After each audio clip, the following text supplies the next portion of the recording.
Hello and welcome to EPR with your favorite environmental enthusiasts, Nick and Laura. On today's episode, Laura and I discuss how we are totally not afraid to dive for the first time in 10 years. Totally. Yeah. We talked to Mehgan Heaney-Grier about diving, empowerment, and being an imperfect conservationist.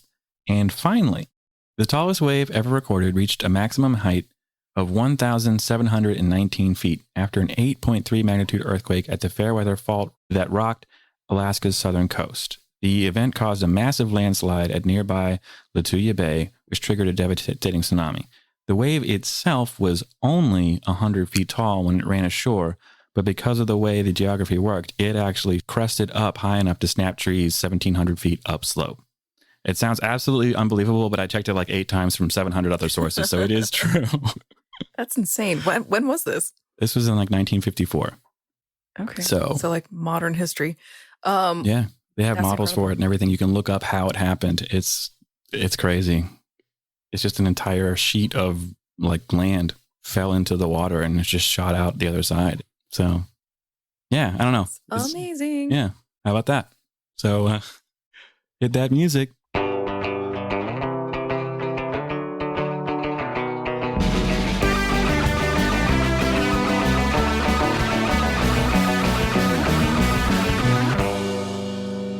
Okay, by the time you hear this, the NAEP conference will have just ended. We certainly love speaking about the past, about the future. So we'd like to tell you how much of a great time that we had and how it was so wonderful to see so many old friends. And for more information about NAEP, please check out the website at www.naep.org.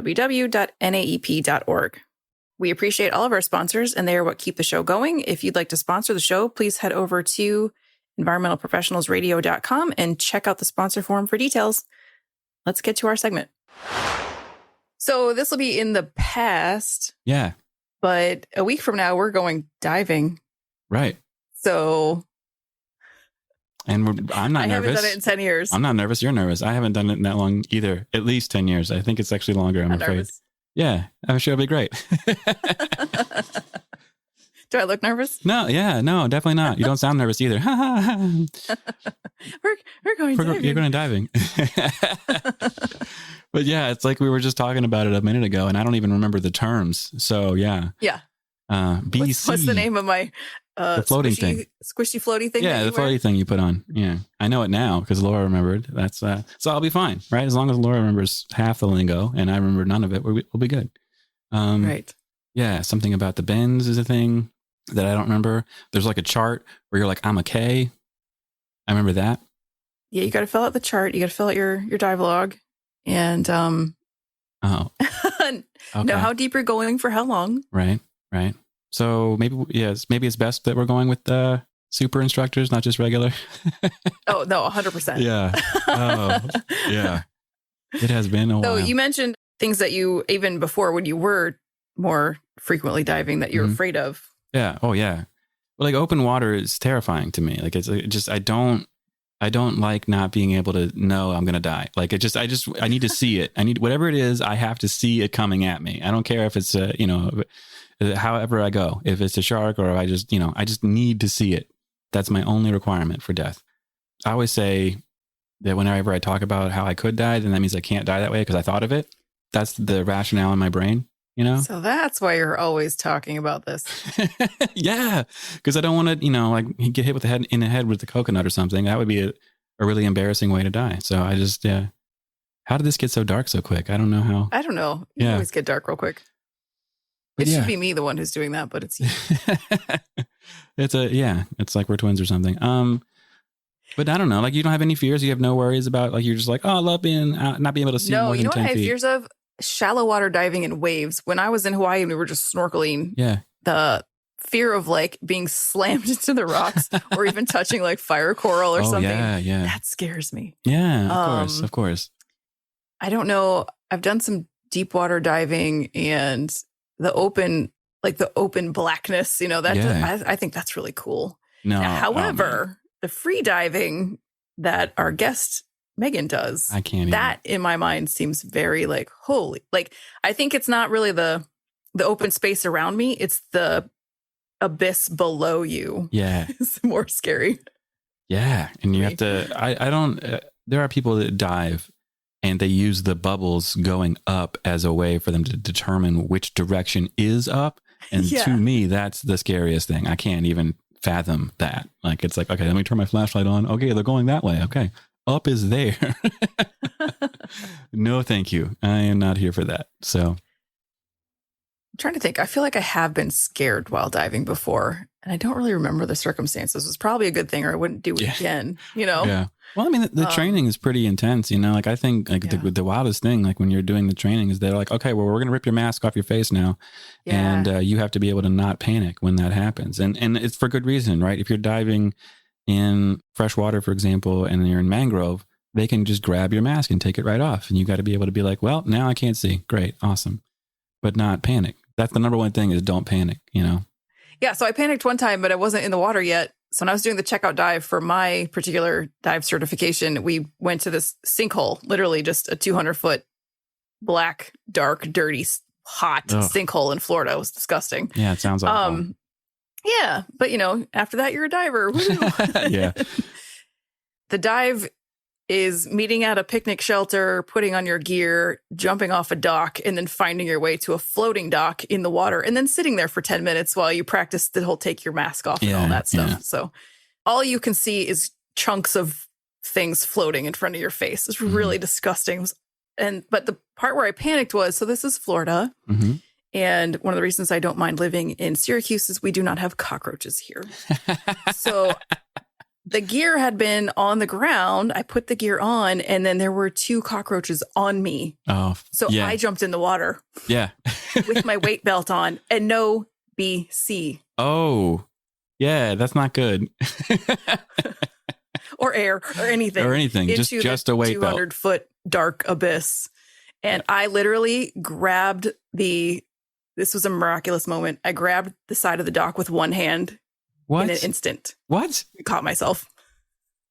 So that was your almost died moment? That was the one? Yeah. Wow. I could have sunk to a dirty, dark, nasty, unfindable abyss. Yeah. And somehow caught myself. Oh, wow. In my moment of terror. And let's not forget, killed 2 cockroaches. So there you go. That's I don't know. Not really. They probably crawled right off of me and went right back up the dock. And were like, yeah, this is great. I love this. I don't think anybody even realized what was happening. Yeah. Like, how come she's jumping in the water? She's not ready. So cool. Don't do that. Yeah. Oh, gosh. I mean, second thought was remove belt, but right. To get to that part where I was hurtling to the bottom of the water. That's crazy. So, that was my most scariest time. That's pretty scary. Yeah. No, I think honestly, like the scariest times I've had have been during the training, where they're like, well, now we're turning off your air so you know what that feels like. And you're like, and it's quick. It is like, So you have to pay attention to that, you know, and as somebody with ADD, I feel super comfortable. So what ends up happening though, is I overcorrect, right? So I'll be like checking my oxygen levels like 35 times instead of looking at what's going on. So I've had to like kind of, you know, breathe.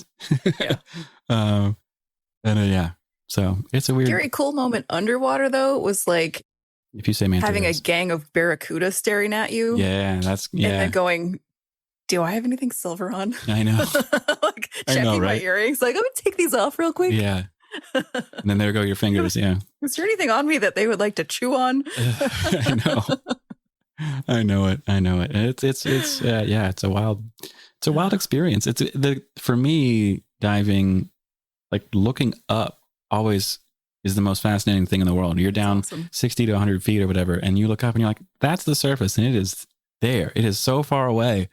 I have no real sense. I don't dive a ton, so I don't have any sense of how far it would take me to get there, you know? But it's almost like one of the most beautiful things you can see, really, even though it's just looking at the surface. I don't know. It's charming. Yeah, it's very cool. So imagine doing that 170 feet down with no gear. Oh my gosh. I don't know how she does it. It's incredible. I know. And like, I'm excited to learn more. But she also did it like, she was like the first person to do it. She's like, let's see what happens, you know, which is absolutely incredible. Yeah. So let's turn it over to that interview. Sounds good. Hello and welcome back to EPR. Today we have Mehgan Heaney-Grier on the show. She is a pioneering freediver, ocean explorer, and longtime conservationist, and truly so much more. Welcome, Mehgan. Hey, good to be here. So you are an accomplished diver, maybe one of the most accomplished, as you established the first U.S. freedive record for both men and women in the constant weight category, which is really cool. But what drew you into freediving in the first place? Oh boy. So going way back to childhood, I moved to the Florida Keys from the cold tundra of Minnesota when I was 11. So big change of everything, really, especially the environment. And the ocean, the mangrove forest, everything involved with that, living on a rock in the middle of the Atlantic Ocean, really just that became my default, like my mom saying, hey, you kids get out of the house, you're done with your homework, go out and play. And we had, and this is a very different Florida Keys than what you would see even today.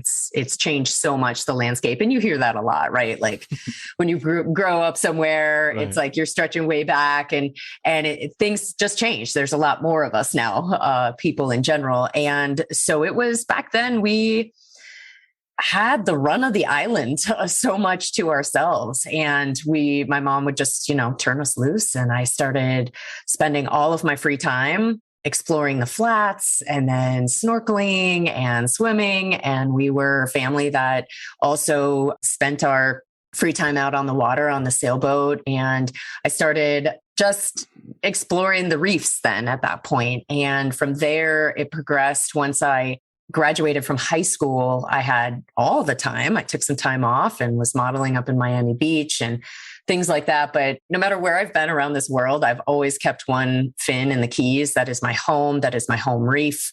And I definitely, at that point started exploring some really basic techniques in freediving. It was very much an underground back then. I'm talking, mid 90s. I graduated from high school in 1995, started spending, like I said, almost all my time out on the water with friends, spearfishing, stuff like that, and playing around with these techniques that I was learning, which were really basic. So don't look at the bottom because your forehead will create extra drag, take a couple deeper breaths at the beginning before you go down. Like these really simple things that you just kind of are like, well, duh, but but it was revolutionary, right? It completely changed my bottom time. So that was kind of the introduction into freediving for me, just, the evolution of it being my default, spending time in and underwater as a little kid, and then getting to really just literally take that deeper to a different level and started exploring with that. And once I started with these really simple techniques and just really kind of dabbling and trying to figure out, I wonder how deep I could go. It was pushing my own limits. My first try, I did 87 feet. And I was like, whoa, I had the super old school depth meter watch on. And it was like, I had borrowed it from one of the guys I was spearfishing with. And I always honestly spearfishing and collecting from the ocean was fun back then. It's not so fun for me now, just like occupational hazard as a marine conservationist and whatnot. You can't unknow things, right? Right. But I had that depth meter watch. It was just kind of playing around. I didn't really have any of the knowledge for safety at that point with freediving. So I was not now looking back, hindsight's 2020. Luckily, I was okay. I didn't have a safety diver at the time, but I was just playing around and trying to see what I could do. So I did 87 feet. And then the next time I tried to go deep, I did 120 feet. Oh my gosh. And then it was like, wow, what can I do with that? I want to be underwater all the time, and it was where do I take that? And that was the start of it. Gosh, did you ever get scared? Is it ever you're like, wow, I'm going really far down here. Maybe I should figure out how to get back up, or did it just not compute? Well, no, it definitely computed, but mind you, I was 18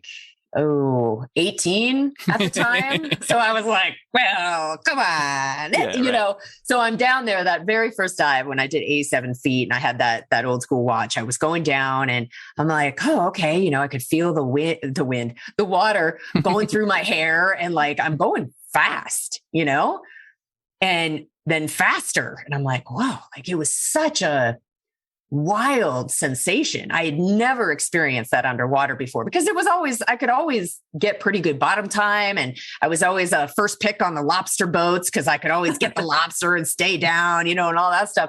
But it was always like, really muscling through it. Right. And this was a completely different approach to it, where it was just the calm and conserving your oxygen and your energy and moving as little as possible. So all these things kind of coming together. And that first dive, I was like, I'm going really fast. And it was a really cool feeling. And I looked at my watch and it said 60 feet. And I was like, whoa, I've never been this deep. And I'm like, I feel good. I'll go just a little bit deeper. Like these are all like the little things firing off in my brain, like milliseconds, right? So I go deeper and literally, I mean, it was seconds later because the pressure is squeezing, these air pockets in your body are compressing down every atmosphere you go. So it's like this squeeze. I call it the squeeze of the deep blue. It's like a giant bear hug, or like, I don't know. I've never worn a thunder vest, but like a thunder vest that you put on your dog when they're scared of. Right. So something like that, where you just are like, oh, this is really, for me, it's really comforting and calming. But it was literally after I saw that 60 foot on my watch, it was seconds later, and I looked again and it said 87 feet. And that's when it went off like, I should probably go back up. This is really deep. And then I was like, I can't wait to tell the guys how deep I went, Oh, yeah. Because I've always had a competitive flair, mostly for myself, to push myself. But I always found that motivating. It was like, hey, what can you do? Let's see what we can do. Yeah. So anyway, those were all the thoughts going through my 18-year-old brain while I was kind of experimenting and learning to free dive. So was 18-year-old you attached to something, or you're literally just going down? Just free falling down. So later in training, at the time I had one of my safety divers and coach was also an underwater cameraman. And so it was really neat. You know how like a lot of sports, they'll film the practice and you get to go back and watch and you can correct your form and the plays and whatever it is. It was very similar with freediving, and it was neat. Later, some of the dives, as I was adjusting my form and technique and just as things evolved, I saw one dive. I was literally going down almost horizontal, like to the surface, where it was very slow process. You do not cover very much ground because you talk about drag. It was like a pancake falling, to the bottom of the ocean. So it was, and I thought, oh yeah, I could see a lot of the surface at that point. And you get almost vertigo because a lot of times we would go out and actually most of my training dives were out in the blue water off of the Florida Keys. As opposed to, they all were off the Florida Keys, but as opposed to like on the reef or whatever. So out in the blue water, it's just, hundreds of feet deep. There is no visual on the bottom. And so it's really easy to get vertigo in this big, just fishbowl of water. And so it was really helpful to watch the videos later and adjust my technique. And so what we ended up doing was dropping a line, like a sheet line, so it wouldn't stretch. And we had an anchor that we would just drop down and it would be free floating. And as long as the currents and everything wasn't too crazy that day, it would be a pretty good perpendicular line to the surface so that you visually follow that. And, but back then it was just literally, every once in a while I'd peek and look at the bottom and make my way down. But okay. Currents. Speak to me about that. What happens when you're free diving and there are currents? Well, so you just really like blow off of your target, right? Is what ends up happening because that is going to be coming and hitting you broadside because obviously if your form is good, you're going to have your fins up towards the surface and your hands pointed, over your head, pointed at the bottom, even if you can't see it. And so you're going to get the cross current basically coming and when you off your target, but the boat was also free floating. So at that point, everybody was it's kind of like a drift dive, right? Like everybody's drifting together, the boat, the anchor that's on the line. So I can follow that visually. But every once in a while, like a lot of free divers over the last 20 plus years have taken to using a monofin, which there's a lot of reasons for that. It uses less oxygen, all of these things, and it's more efficient for your body. I am not a big fan of the monofin myself for my free diving. I'm very old school and I like having the bifins. And so I often would just use one as like a rudder and just tilt it slightly to keep on line and on the line visually a little bit better if the current's, really cranking that day. But so it's definitely one of the variables to contend with, the current. Yeah. Well, I appreciate having those visuals now. It gives me a little bit of a picture of like what you're actually doing. How often are you doing this now? If you're Well, being in Colorado, the only place to free dive really is at the airport when you're heading. But we have a thriving ocean community here. It's small, but it is a thriving ocean community and marine conservation and raising awareness and all of that. But right now, I free dive for fun and for work whenever I can. Mm-hmm. And obviously, those are always like the most fun jobs when I get to go and be underwater and free dive. But it's to be completely honest, not as much as I would like right now. So I'm working to retool and work a lot more ocean into my day-to-day life, the actual like being in the ocean and around the ocean. I get so much just inspiration and fuel, and just, it's literally where I go to unplug and plug in, right? To myself, to the environment. And it's been a big missing piece of my life for the last many years, to where it just hasn't been at the level that I want it to be at. And so I had everything lined up for kind of launching back into a bunch of new projects for 2020. And no need to go into that story because we all know what happened in 2020. But I got derailed on that. And so it's been, the last couple of years of retooling again and working that back in. So the answer will be different in a couple months because I'm working on bringing a lot more ocean into my world. Awesome. Well, I know we'll love to have you back in the future to hear how things are going. Sounds good. Yeah. For now, I'm a dry docked mermaid, but well said. Well, we're like 20 minutes in and we've only asked you one question. So, oh my gosh. Well, I really like talking to you guys. So I'm free for you. It's all good. We've got time. All right. Right. So you did mention though, your day to day. I don't assume that your day to day is very same every day after day, because you're a professional speaker, an educator, an expedition leader, a stunt diver, which we've talked about a little bit, unless stunting is different than freediving. And you have a podcast also and a television show. You do something with television. Yes. So, done a lot of different things, worn all the many, many hats of entrepreneurship. Yeah. So we were talking elevator pitches for a minute. Why don't you give us a little bit of, what is a day in the life of Mehgan like? Yeah. So those probably are going to be different because I am in Colorado. So a day in the life right now is different than the scope of my career. So one thing you said, stunt diving different than the freediving, and it is. The stunt diving that I did in the past has been for television and movies. So it's very, tapped into Hollywood. I've done a lot of commercial work and modeling and things like that, stemming way back to when I was a teenager. And so I was working in front of the camera for a long time. And then my very first actual stunt diving job was doubling Keira Knightley on the first Pirates of the Caribbean. I knew it. So, of course, I didn't know what that movie was going to become. I just thought, well, that sounds like a really cool movie. Pirates, Caribbean sounds fun, exciting. Of course I'll go.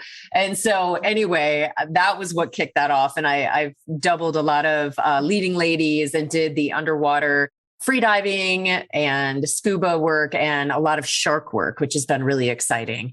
So my background, I would, to kind of give the elevator pitch in a nutshell, I am a pioneering US freediver, as we discussed with my, coming in at the ground level with my establishing the first US freedive record in the constant weight category for both men and women.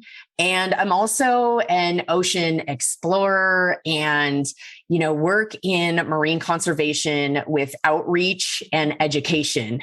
And really, everything is about ocean impact for me, positive ocean impact. And so my LLC is MHG Ocean Impact. And so all of the different things that I've done, be it like speaking to, everything from like K through 12 to universities to international trade shows and things like that. Or as a television personality, I have worked a lot on camera in collaboration for documentaries that are very ocean centric and having to do with marine conservation, but also have had a pretty eclectic and adventurous career so far. And so a lot of the television work that I've done in the past is focused on the water, but also expeditions out in remote locations. So the most recent was a few years back, I was on Treasure Quest Snake Island, and that was a Discovery Channel original series. I was the I was recruited by Discovery Channel and was the dive master, setting up logistics and safety and all of that for our dive team and leading the search and discovery dives for looking for this treasure down in South America. And so there were a lot of hair-raising moments throughout that whole process. And before that, working with sharks and alligators, I started doing that when I was 18 years old. And we were very much on, my team and I would go out and dive with sharks, chumming them in. And in the black swamp, we called it, with alligators, the American alligator. And the whole thing back then is this was the late 90s, and it was not commonplace for people to be in the water with these animals without cages and without weapons like a bang stick or something, or without, chainmail or any kind of protection, or especially not freediving. So we were down there with no weapons, no cages, no protection, and no tanks. And so we were documenting our encounters with these animals, really pushing the envelope and seeing it was kind of calculated risk, right? Like we understood a lot about their behavior. We were learning every single dive more and more about their behavior. And then we would change our behavior each time. Like back then it was very hands-on. It was the kill. This is the late 90s. So it was the kill or be killed mentality so much with predators. They were very misunderstood. Yeah. Mm-hmm. We've come so far with conservation and the understanding of the importance of these animals in the ecosystem.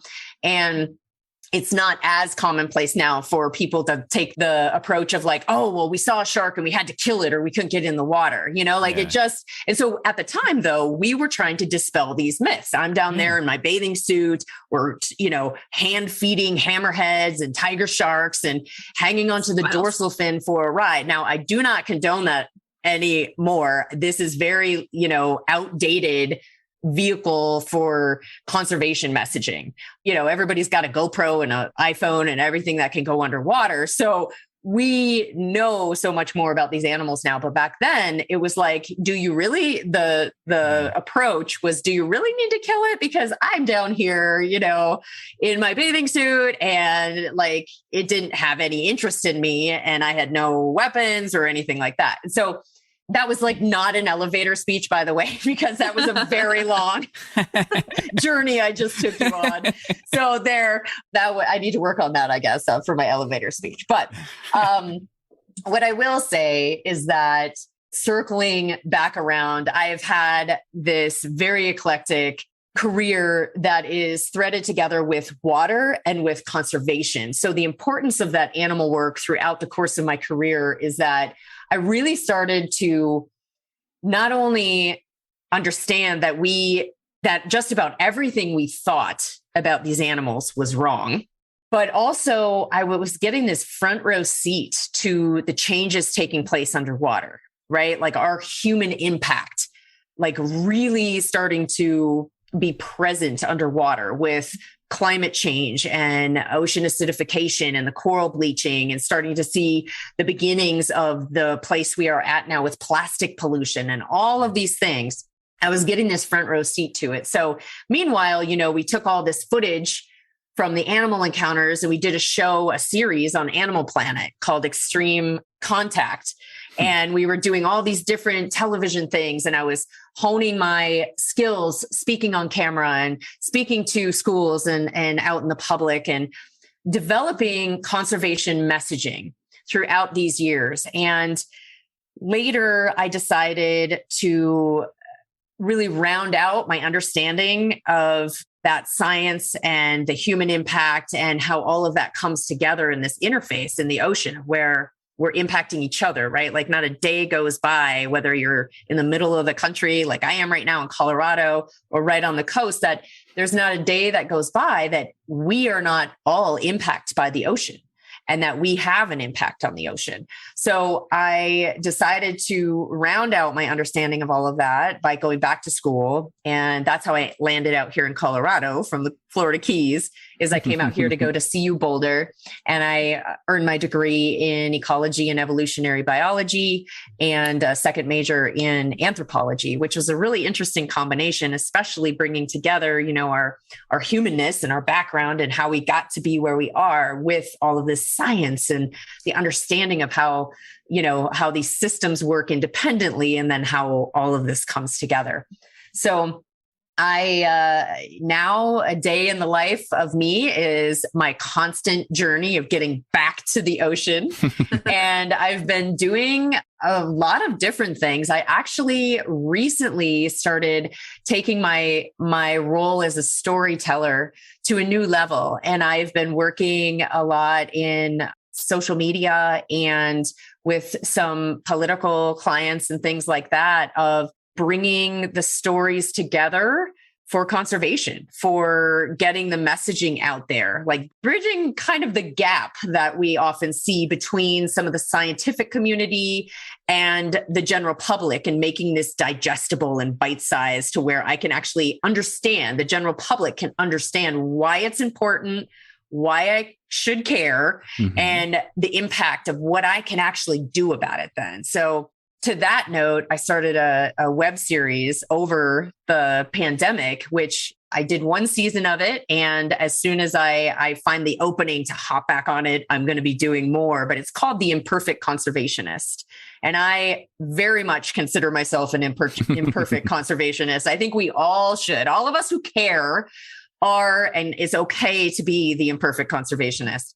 Anyway, so this is a web series that I created that basically gives bite-sized, digestible solutions to the problems that we face every day. So it's how I can implement these changes in a sustainable way in my life, and how everybody can do that. So it's about picking your battles and making these changes for the good, for the positive impact on the world around us, easy, affordable, and impactful. So that's my criteria when I make a change in my life. Because, let's face it, I mean, as an entrepreneur, money comes and goes. So I'm on a budget. I'm a single mom. I'm super busy. We all are. I'm going in a million directions. And so it's like, but I still care.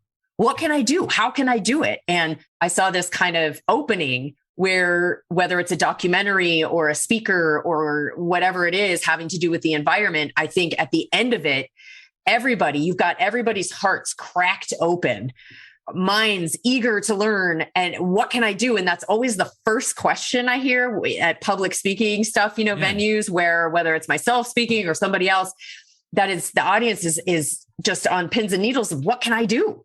And so often it's these big, broad answers that are like, well, you can write your senator, and you can, start a group, or you can do these really big undertakings to some degree, whether it's, getting into a group or something, or maybe writing your senator. Even though these are really important things, it might not be everybody's wheelhouse. And so for me, all these changes start at home. And that's where we're going to make the biggest impact, is our day-to-day life, this stuff that we're doing every day, and making these changes, and how that inspires other people. Yeah. And that's where we make this impact, because it ripples out, Yeah. And I think my favorite part about the term imperfect conservationist, right? Because this happens all the time. Like, people be like, well, you're not doing everything you possibly can. I'm like, but if you did everything you possibly could, it would make you crack over time. So you have to allow yourself to have some kind of break, right? Give yourself some credit. You are doing things. You don't have to do things all the time everywhere, because it's impossible. Yeah. So how did you come up with that term? Like, where did that come from? Well, it really, it came from my own struggles, because I was feeling really discouraged, and like, I tend to be a perfectionist in many ways, trying to get everything right and everything, before I do it, and line up all these things and do this first before I do that. And it got overwhelming to where it was literally paralyzing. I couldn't do anything. And it felt so overwhelming. The issues, what we were seeing around us. I remember at the beginning of the pandemic, not everybody, let me rephrase that, but I remember at the beginning of the pandemic, so many people I would either overhear or they'd say it to me. It was like, oh, the world's just going to hell in a handbasket. And I heard that constantly. And it can be so discouraging and paralyzing and just make us feel like it's all out of our control. But I don't believe it's all out of our control. I think that there are many things that we do control. And in fact, together, that is how we got here. It's through the decisions. And it is at this, it is like turning the big ship, right? It takes time, but all of it it begins, ends, and changes with the individual. Whether it is the changes we're making in our home, the choices we're making, and the power we have with our wallet, what we buy, what we support, it all makes a difference. And then, of course, how we vote, looking at people's environmental report cards and things like that. I think all of these things are ingredients that go into the pot of where we are, right? Like we've made our bed, we've made this soup. Now we can, but we are all the ingredients that we need to change as well for the better. Yeah. And I just think, I'm a believer in the power is with the people, and we all have this incredible decision to make every day of how, do we want to be part of the solution or part of the problem? And it may be this 50-50, right? Like the imperfect part comes in just our, giving ourselves the hall pass to be human. We are going to err. We are going to make mistakes. We are not going to be able to do everything and do it all perfectly. And that's okay. But you pick your battles and whatever it is, and it might change over time. I mean, we're also allowed to change our minds on things of like, well, this year, like for the last couple years, for example, actually probably last 3 years, I was not buying any produce that came in plastic. And it was just one of the battles. Did I do other things that were not the best choice for the environment because it was convenience? Because let's face it usually boils down to convenience. Yeah. Of course, I was making, but that was one battle I was picking at that time. I could sustain that. And recently I went back to some things. So now I'm just like doing the discounted stuff in plastic where I'm rescuing it because I feel okay about it. I'm like, they're going to throw it away. So I'm going to do the one that's discounted to like $1.29. And then, it's easier on the budget too, but then it's not getting thrown away because waste is one of the huge it's something that I teach my son. He's 9 now and he's gotten very good. And he'll even remind me like, oh, well, we shouldn't waste that or we should, and it's so awesome how you can see that reflected back. And he's like a great source of inspiration for me. And also, I think it's important that because it's easy to lose motivation and become uninspired, and just feel down about things when we look at the world around us. But like finding that person or thing in your life that is your why. So whatever your why is, why do you care what's going on in the environment around you? Why do you care if your creek is polluted or the ocean, the shoreline's polluted or where you're at or whatever it is? Like, what's your why? And once you ground yourself in that, so for me, it's my son. I care because of him. Yeah. We'd snorkel around and he'd say, oh, through his snorkel, he's like, oh, it's so beautiful, so beautiful. And I'm thinking, I started realizing that like every time he would say that, my response was, yeah, it is. It looks really pretty, but all of this is just brown algae. When I kept saying when mommy was a little girl, this was live rock. And I had to explain to him what live rock was, that it's literally a rock just full of life and all of this. And there'd be these fish here and these fish here, and the walls in the boat basin were alive with sponges and crabs and all this stuff. And so I found myself doing that. And it's like, I want to show him what I'm fighting for, what we are fighting for, is that there's still tons of nature out there that is in amazing condition, considering where things are at with climate change and everything. And nature wants to thrive. So given the space, it will bounce back. It will reproduce. It will grow and expand and spread. That's what it's constructed to do. Yeah. It is amazing, right? And so anyway, I think, the imperfect conservationist, circling way back around to the beginning of that question, I still remember, is that basically we are all imperfect. And I thought that it was very relatable. It certainly was relatable for me. And I think that we, stepping into the shoes of us all being imperfect conservationists gives us the reality of being human, as well as the hopefully inspiration and self-discipline to take that next step forward, the little steps, right? Of these little changes that we can manage in our day-to-day busy, crazy lives. Yeah, it's like I say, it's very well said. And I love the concept, and I do encourage everybody to check it out because it's really cool. Yeah, please do. It's on YouTube, and you can just go on there and either search my name, Mehgan Heaney-Grier, or you can search The Imperfect Conservationist and it'll pop up. And there will be more coming. I'm working on, I got a lot of great feedback from the first season from viewers and people engaging on social media. And I'm going to make a lot more coming up, really bite-sized shareables for Instagram and things like that as well. Because I think, as we're all scrolling through and rolling through our days, the short things are really important. So these give a little bit deeper dive on stuff. They're about like 6 to 10 minutes, those episodes, and they're fun. I keep it light and, definitely tap into some of the adventure and our connection to nature too. Yeah. Like I say, really worth checking out. So please do.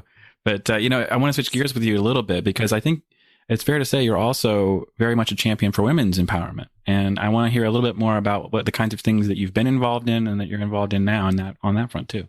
Yeah, absolutely. So I definitely, that's one of the hats I've worn over the years is as a motivational speaker and working with kids in particular. And I started actually when I was just a few years older than the girls groups that I was speaking with. And it was at-risk youth girls that were at risk for dropping out and teen pregnancy. And this was down in Key West. And so I was 18, 19 years old and speaking to young high school students. And I really, throughout my career and all of the different things that I've done, that has remained really important to me to empower and encourage seeking the validation from within. So right now I'm working on a project for developing a couple core talks specifically for middle and high school students. And I'm definitely going to be branching some of it out in particular for young girls and women. And just, taking that forward. I think it's equally important. And as a mom of a boy, I think that we all interact and work together for our empowerment of each other, and we all play a huge role in that. And so it comes from, like with my son, I speak very frankly with him and talk about how, women over time have had to fight in different ways than men in our society and how all of that's kind of unfolded. And he asks the most amazing questions and then has, at the end of it, has this different view of how he can be an asset and how he can take this power he has to help other people and to help women and girls and how to use that. Like, I think we all have power, and standing in our power is where we are really able to invalidate ourselves and move ourselves forward and also each other. And so the work that I've done over the years has largely been with this motivational speaking and working with youth in particular. And I'm really excited about this new group of core talks that I'm putting together to continue doing that. And I've been a mentor over the years as well, working a lot with Women Divers Hall of Fame. We have scholarships and grants totaling over I think we're at about like 75,000 now annually that we give out to young women and men, and of all ages, actually having to do with diving and marine science and everything having to do with the water. And we do that. And I've been a mentor through them, and also with a lot of the different collaborations that I do with nonprofits, in particular, Ocean First Institute. We have a lot of marine science camps and things like that. And I'll speak with the youth every year. They have a girls' marine science camp, which has been really particularly cool. fun for me to go. Yeah. And speak with those girls as well. So it's definitely something that I would say I'll get invited to go and share my stories with these young girls and young women. And I end up, it's meant to like inspire and encourage and all these things to keep going and everything. Yeah. And I'll tell you what, I get more inspiration back from seeing these kids and answering their questions and seeing their enthusiasm. That is the huge, like, just, if you think about it, like it's just my fuel. It keeps me going. So that's something that anytime, and it happens to all of us, especially, whatever field you're working in, but especially if you're on the forefront of the environment, the environmental professionals out there, like you get tapped out, you get wrung out, and it can be really disheartening at times. And it's so important to circle back around, recognize that, circle back around when you're burning out like that and find that resource, that source of your energy, of where you can refuel. And for me, it's kids, where I'm just like, oh, it's amazing. Like, this is why we're fighting, right? This is why we're working for all of these positive changes. Yeah. I mean, well, it's got to be pretty humbling, right? Doing that kind of thing.